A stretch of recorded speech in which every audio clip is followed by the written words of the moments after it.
আপনার হাতে যদি 15 মিনিট সময় থাকে তাহলে ঝটপট এই চুই সেমাইয়ের রেসিপিটি করে ফেলুন, যেটা দিয়ে মেহমান আপ্যায়ন বা সকালের নাস্তা একদম জমে যাবে। আসসালামু আলাইকুম, চলুন রেসিপিটি শুরু করে দেই। আমি একটি ফ্রাই প্যানের মধ্যে অল্প একটু ঘি দিয়ে বিভিন্ন ধরনের বাদাম কুচি আগে ভেজে নিব।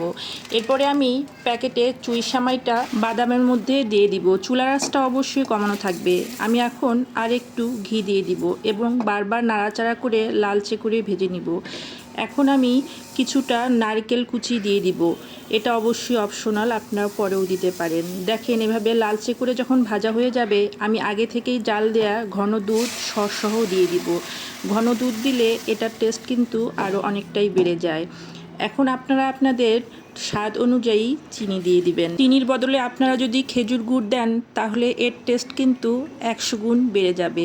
আর এই সেমাইটা হতে কিন্তু খুব অল্প সময় লাগে, 10 থেকে 15 মিনিটের মধ্যে দেখবেন এটা সিদ্ধ হয়ে যাবে। যদি প্রয়োজন পড়ে তাহলে আরেকটু চিনি মিশাবেন এবং এটা অবশ্যই বারবার নাড়াচাড়া করতে হবে, তা না হলে কিন্তু নিচে লেগে যাবে। দেখেন যখন এরকম বুদবুদ হয়ে উঠবে তখন আমি আরেকটু দুধ দিয়ে দিব। এক্ষেত্রে আপনারা গুঁড়া দুধ অথবা কনডেন্স মিল্কও ব্যবহার করতে পারেন। এখন আমি কাঁচা নারকেল এবং গুঁড়া দুধ ও অল্প ঘি দিয়ে দিলাম। গুঁড়া দুধের বদলে আপনারা মাওয়াও ব্যবহার করতে পারেন। এরপরে ঢাকনা দিয়ে আমি অল্প আঁচে 3-4 মিনিট বসিয়ে রাখবো। এরপরে রেডি হয়ে যাবে এই মজাদার চুই পিঠা। এটা অবশ্যই সার্ভিং ডিশে তুলে ফ্রিজে ঠান্ডা করে নিতে হবে এবং পরিবেশন করুন মুড়ি অথবা শুধু নাস্তা হিসেবে।